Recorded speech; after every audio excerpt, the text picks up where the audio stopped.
दोपहर 3 बजे के भोजपुरी समाचार में अपने के स्वागत बा। नमस्कार, हम अफरोज। सबसे पहले प्रमुख समाचार। नेकपा स्थायी कमेटी बैठक बैठ रहल। अध्यक्ष केपी शर्मा ओली पक्ष के नेता सबके बालुआटार में छलफल जारी। चितवन, तनहुआ, नवलपुर के संगम स्थल देवघाट में सावनी सोमवार के लगावे वाला बोलबम मेला स्थगित। दूर से आयल भक्तजन सब घर लौट रहल। नेपाली बाजार में सोना के भाव बनौलक नया रिकॉर्ड। प्रति तोला 98,200 रुपया में किन बेच हो रहा। कोरोना महामारी गंभीर स्वास्थ्य आपातकाल भइल। WHO के कहना, कोरोना से विश्वभर 6,56,000 से ज्यादा की मृत्यु। लिवरपूल के क्लोप जीतलन वर्ष के उत्कृष्ट प्रशिक्षक अवार्ड। लीड्स यूनाइटेड के प्रशिक्षक मार्सेलो के चैंपियनशिप अवार्ड।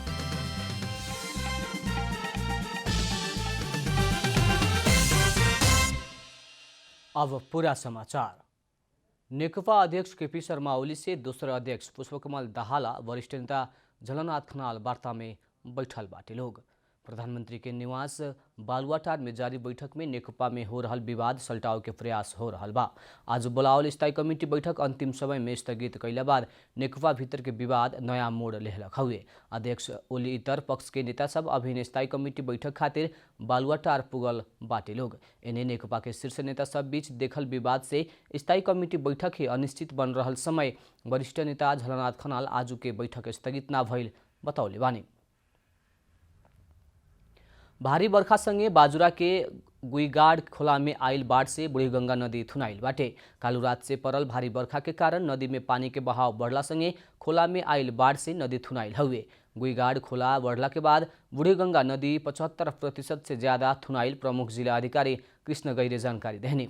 नदी थुनैला बाद बाजुरा जिला के बुढ़ीगंगा, त्रिवेणी नगरपालिका लगायत अछाम जिला के साफेबगर नगरपालिका के दर्जनों बस्ती डुबान में जोखिम में रहल बाटे। नदी थुनैला बाद बाजुरा आ अछाम के साफेबगर तक के स्थानीय के सचेत रहे खातिर आग्रह कैल जिला प्रहरी कार्यालय के प्रमुख प्रहरी नायब निरीक्षक टंक प्रसाद भट्टराई बतौनी।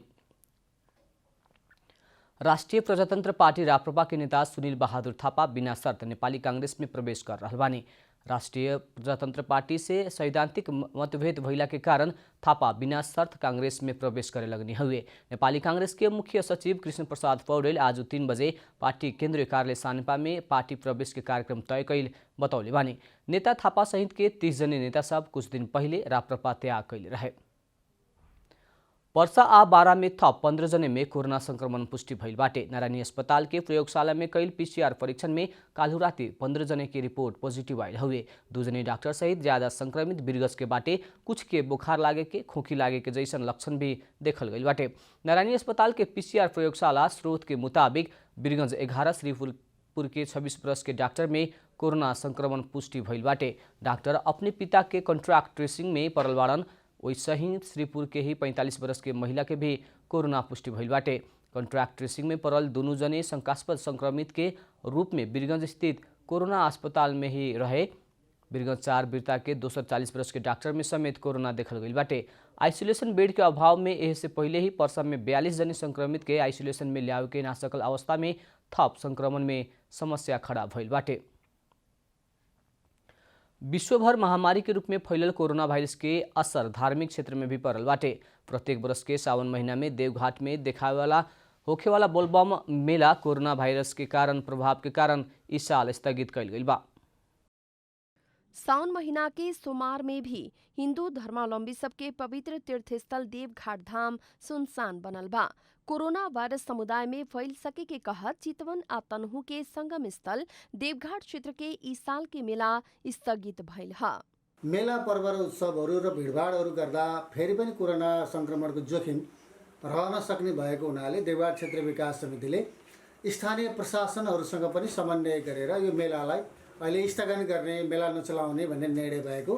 त्यस आधारमा हामीले यो देवघाट धाममा चल्ने यो श्रावण महिनामा चल्ने श्रावणी बोलबम मेला इस वर्ष सबै हिसाबले स्थगन गरिएको छ। देवघाट में सावन स्नान खातिर चितवन, नवलपुर, तनहु सहित देश के विभिन्न जिला आ भारत से भी तीर्थयात्री सब आत रहे लोग। पिछला साल सब में देवघाट स्नान खातिर रोजाना 20,000 से बेसी तीर्थालु आ रहल में अभी ई क्षेत्र सुनसान भइल बा। अघिल्लो वर्षको कुरा गर्दा दैनिक एउटा सोमबारको हिसाब गर्दा तीर्थालुहरू 20,000 देखि 25,000 आउनुहुन्थ्यो। अब अहिले चाहिँ कोरोना भाइरसको कारणबाट दूरी कायम गर्न नसकिने र कुनै सङ्क्रमित भइदियो भने त भयावह अवस्था आउन सक्ने भएको हुनाले हामीले अहिले पूर्ण रूपमा चाहिँ यसलाई स्थगन गर्ने निर्णय गरेका छौँ। देवघाट में बोलबम मेला स्थगित भइला बाद यहाँ के व्यवसाय में भी नकारात्मक असर पड़ल बा। लॉकडाउन के कारण 4 महीना बाद खुलल व्यवसाय साउन में कुछ कमाई होखे के आशा में तुषारापात भइल स्थानीय व्यवसायी सब बतावेलन। यसले हामीलाई व्यवसायमा त साह्रै अब योभन्दा पहिलाको लकडाउन 4 महिना भइसक्यो। हामी साउन भनेर बसेका थियौँ। केही अब म लगायतका धेरै व्यवसायीहरू छन् यहाँ। हामी यो धार्मिक सामानहरूको प्राय व्यवसाय यो महिनामा हुने गरेकोले गर्दाखेरि हाम्रो लगानी डुबेको छ। देवघाट में तीर्थालु सबके प्रवेश में रोक लगौला बाद दूर से आवे वाला भक्तजन सब भी बीच रास्ता से ही लौट रहल बा। नागरिक के स्वास्थ्य प्रति सचेत होखत बोलबम मेला स्थगित कैल के स्थानीय द्वारा सकारात्मक रूप में लेहल गइल बा।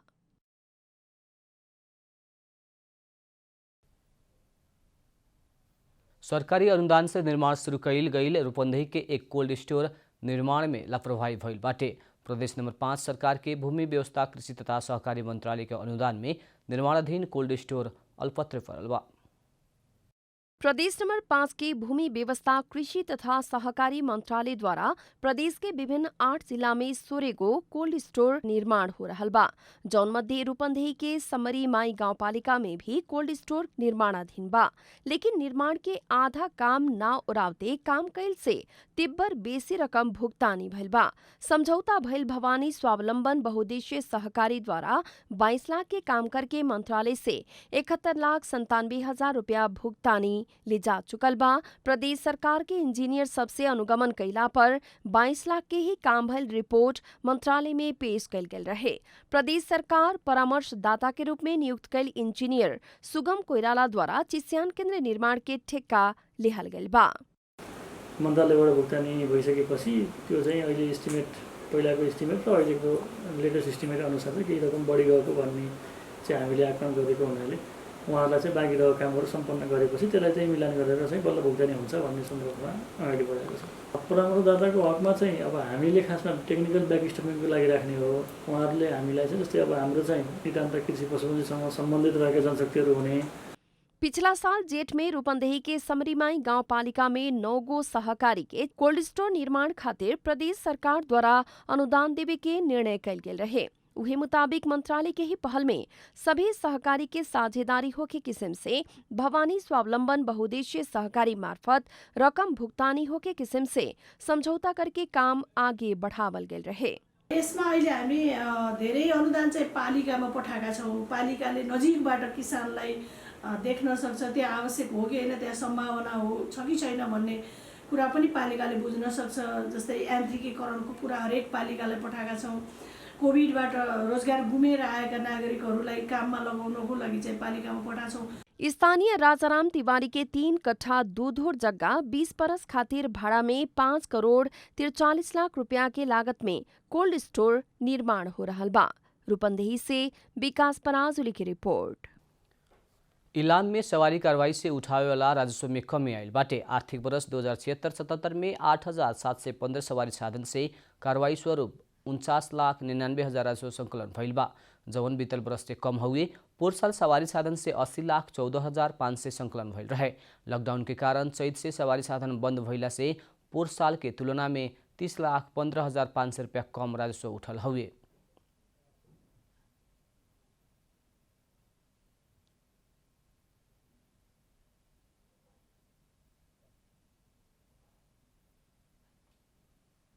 सालमा चाहिँ 80,14,500 राजस्व उठेको थियो।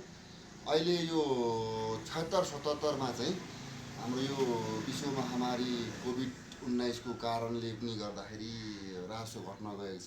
अघिल्लो तुलनामा यसपालिको यो वर्ष चाहिँ लकडाउनको कारणले गर्दा पनि झन्डै 45% चाहिँ कम हुन गएको छ। ट्राफिक कार्यालय इलाम दुर्घटना कम करला ड्राइवर के सचेत कराव के होर्डिंग बोर्ड राखे के लगायत के कार्य भी कर रहल जनौले बा। लॉकडाउन के कारण सड़क में कम सवारी चलला पर भी दुर्घटना पूर्व साल के तुलना में बढ़ल बाटे। बांके के नरैनापुर में विद्युत के पोल हलावला करीब 25 साल के बाद मुख्य प्रसारण लाइन में बत्ती बरल बाटे। नरैनापुर गाउँपालिका के वार्ड सब में बत्ती विस्तार खातिर विद्युत प्राधिकरण के टोली गाउँ में पुगला के बाद स्थानीय खुशी भइल बाटे। गाउँ के सड़क में विस्तार हो चुकला से विद्युत लाइन विस्तार कैला बाद स्थानीय सब जीवनशैली में बदलाव आवे के आशा कैले बा। उहाँहरूको कुरा सुन्ने बेला आउँछ जस्तो लाग्छ। अब हामी तुरुन्तै कभन्दा तुरुन्तै ल्याउँछौँ भन्नुहुन्छ गर। अब हामीलाई त्यस्तो खास अब थाहा छैन, हुँलाई हो घचघच्याउने हामीले। अब भइरहेछ पहल। अब के ठेकेदार यो मिर्सा ठेकेदार भन्नेले ठेक्का हालेको थियो पहिला, त्यो तोड्ने हामीलाई तोडिरहेछौँ। अब तोडेपछि हामी तुरुन्तै गराउँछौँ भन्ने कुरा गर्नु। विद्युत प्राधिकरण राप्ती सुनारी गाउँपालिका के वार्ड नंबर 5 बिनौना में अभिन तार जड़ान कर रहल बा।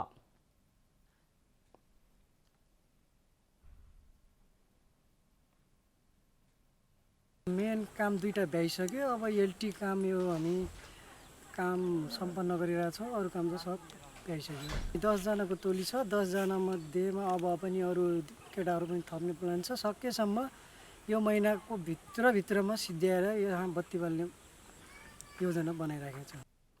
पहिले आइल समस्या के पार करत ई बरस बांके के पूर्ण रूप में विद्युत में आत्मनिर्भर बनाव के जनप्रतिनिधि के कहना बा।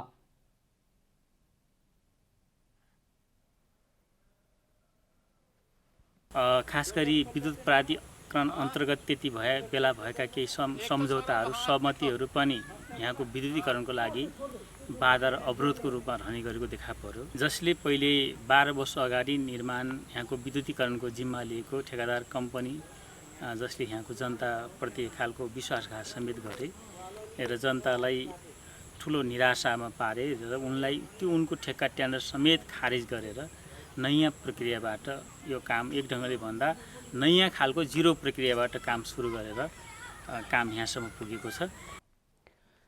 कुछ महीना पहले ही सुइया लक्ष्मणपुर स्वास्थ्य केंद्र में मोतीपुर में बनावल स्विच दबा के विद्युत की शुरुआत कैल गई रहे। 12 प्रहरी सार्वजनिक स्थल में मास्क न लगा के चले वाला 1933 जने की कार्रवाई कैले बाटे। 12 पर्सा में कोरोना वायरस संक्रमित के संख्या बढ़ला संगे 12 प्रहरी मास्क लगावेला अनिवार्य कैले बाटे। सार्वजनिक स्थल में मास्क अनिवार्य कहे वाला अभियान के क्रम में प्रहरी बाजार क्षेत्र से बिना मास्क निकलल 1933 जने के जनही 100 रुपया जरिमाना तिरवाओ के साथ 2000 से ज्यादा के मास्क बटले बा। मास्क न लगा के चले वाला सामाजिक दूरी कायम ना करे के संक्रमण रोग ऐन 2020 मुताबिक कार्रवाई करे के परिपत्र भइल बाटे। लॉकडाउन में स्वास्थ्य मापदंड पालना करत सहज बनावे के नीति लेहला पर भी सर्वसाधारण सहित सरकारी, निजी या गैर सरकारी संघ संस्था कार्यालय एकर उल्लंघन करते आइल बा। अब आर्थिक समाचार।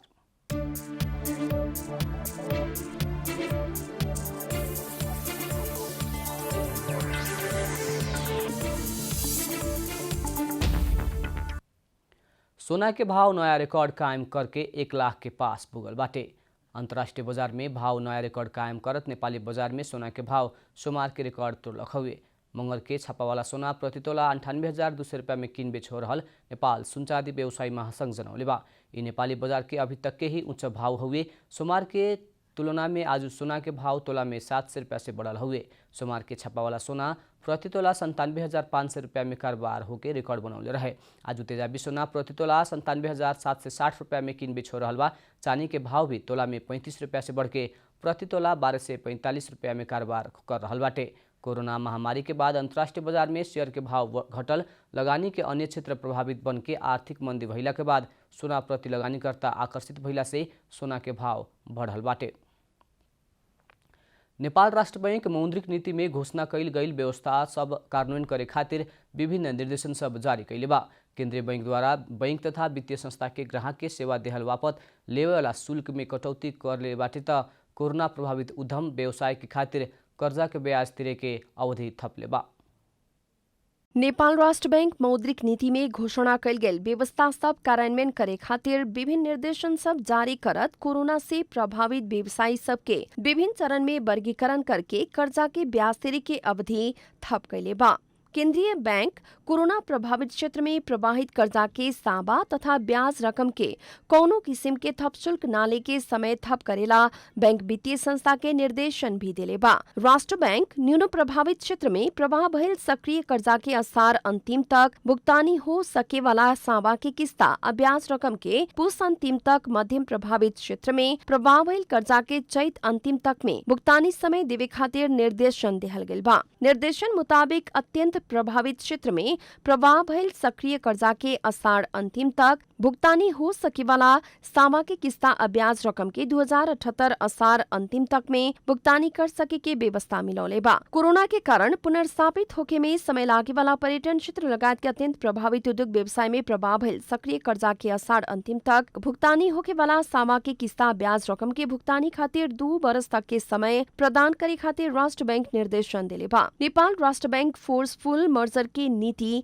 आगे बढ़ौले बा। एक व्यक्ति वा समूह द्वारा प्रवर्धन भइल तथा एक घर परिवार एवं व्यावसायिक समूह के प्रत्यक्ष या अप्रत्यक्ष स्वामित्व और नियंत्रण में रहल संस्था सब आ व्यावसायिक संबंधी स्थापित भइल वाणिज्य बैंक सबके एक आपस में मर्ज करेला निर्देशन दिहल जाई काके निर्देशिका में उल्लेख बा। निर्देशन मुताबिक 2078 असार अंतिम भीतर मर्ज हो सके वाला और मर्ज होके वाला तथा प्राप्ति प्रक्रिया संपन्न करके एकीकृत कारोबार करे किस्म से 2 या 2 से बेसी वाणिज्य बैंक एक आपस में मर्ज होके किस्म से प्राप्ति प्रक्रिया में सहभागी भइला पर एक बार खातिर 65 वर्ष उमेर से बेसी के व्यक्ति बैंक तथा वित्तीय संस्था के प्रमुख कार्यकारी अधिकृत में नियुक्त और पुनः नियुक्ति हो सके की व्यवस्था बा। लेकिन मर्जर प्रक्रिया में शामिल ना भइल वाणिज्य बैंक तथा वित्तीय संस्था में भी 65 वर्ष से बेसी के व्यक्ति बैंक तथा वित्तीय संस्था के प्रमुख कार्यकारी अधिकृत पद में नियुक्त और पुनः नियुक्त होके के योग्य न होके के व्यवस्था राष्ट्र बैंक कैले बा। केंद्रीय बैंक तथा वित्तीय संस्था के निर्देशन देहत अब वाणिज्य बैंक द्वारा 0.75%, विकास बैंक द्वारा 1%, फाइनेंस कंपनी द्वारा 1.25% आ लघु वित्त द्वारा 0.50% से बेसी सेवा शुल्क न लेवे के कहल गेल बा। निर्देशिका मुताबिक अब शेयर धीतो रख के 70% तक ऋण ले सके के जनावल गेल बा। केंद्रीय बैंक के निर्देशन मुताबिक बैंक तथा वित्तीय संस्था द्वारा खाता खुलला पर, चेक जारी कैला पर, चेक के स्टॉक पेमेंट कैला पर, मौजदात प्रमाणित कैला पर, खाता संचालन कैला पर, खाता बंद कैला पर, स्टेटमेंट देहला पर लगायत के सेवा प्रदान करेला ग्राहक से कोनो किस्म के सेवा शुल्क लेबे न मिले के व्यवस्था कैले बा। लेकिन ग्राहक सब कोनो एक अवधि के स्टेटमेंट एक बार से भी बेसी मांग करके आयल अवस्था में न्यूनतम शुल्क लेवे के मिले। हरिशरण उपानी की रिपोर्ट। भोजपुरी समाचार में अब अंतर्राष्ट्रीय समाचार।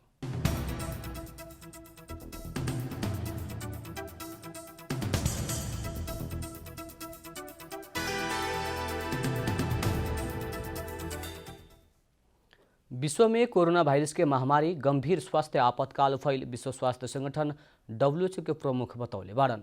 WHO के महानिदेशक डॉक्टर टेड्रोस अधानोम ग्राबियसस कोविड-19 के स्वास्थ्य आपातकाल अभिन तकले ही सबसे बेसी गंभीर स्वास्थ्य समस्या आ गंभीर विपद रहल बतौले बारन। WHO यह हफ्ता कोरोना वायरस के कारण घोषित स्वास्थ्य आपातकाल के अभिन तक के ही अवस्था मूल्यांकन खातिर आकस्मिक बैठक बैठ रहल बा। विश्व स्वास्थ्य संगठन इससे पहले इबोला महामारी, जिका, पोलियो आ स्वाइन फ्लू के समय विश्वव्यापी स्वास्थ्य आपातकाल लगौले रहे। विश्वभर अभी तक के कोरोना वायरस से संक्रमित होने वाला के संख्या 1,66,42,000 से ज्यादा पुगल बाटे। ऐसे ही कोविड-19 से अभी तकले विश्वभर 6,56,400 से ज्यादा के मृत्यु भइल जोन्स हॉपकिंस विश्वविद्यालय के कोरोना वायरस स्रोत केंद्र जनौले बा। अब खेलकूद समाचार।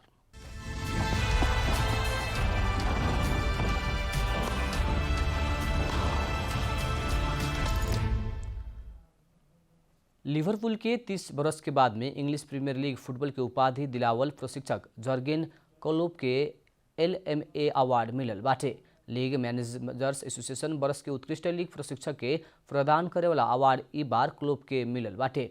वहाँ के चेल्सी के उपाधि दिलावले बानी। लीड्स यूनाइटेड के प्रशिक्षक मार्सेलो बिएल्सा चैंपियनशिप अवार्ड जीतले बारन। वहाँ के लीड्स के चैंपियनशिप की उपाधि संगे ही इंग्लिश प्रीमियर लीग में बढ़ुआ करौले बारन। लिवरपूल के प्रदर्शन उत्कृष्ट रहे। क्लोप के टीम लिवरपूल इस सीजन 79 अंक सहित उपाधि जीतलक हुए आ वो दोसर स्थान के मैनचेस्टर सिटी से 18 अंक से आगे बा। अंत में प्रमुख समाचार फिर एक बेर। नेकपा स्थायी कमिटी बैठक बैठ रहल अध्यक्ष केपी शर्मा ओली पक्ष के नेता सबके बालुवाटार में छलफल जारी।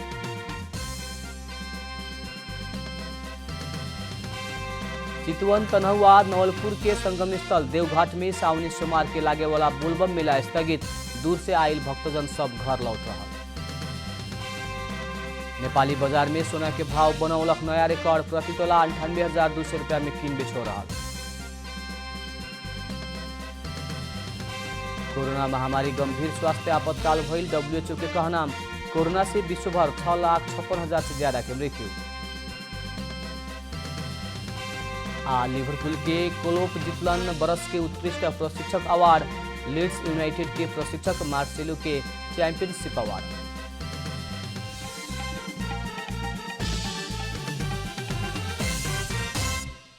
भोजपुरी समाचार अभी खातिर इतना ही। जनता द्वारा जनता खातिर प्रसारित जनता टेलीविजन के कार्यक्रम सब यूट्यूब, ट्विटर, फेसबुक आ हमनी के वेबसाइट जनतासमाचार.com में भी पढ़ा देख सकत बानी। सूचना में अपने के सहभागिता, समय में समाचार हमनी के प्रतिबद्धता। प्रणाम।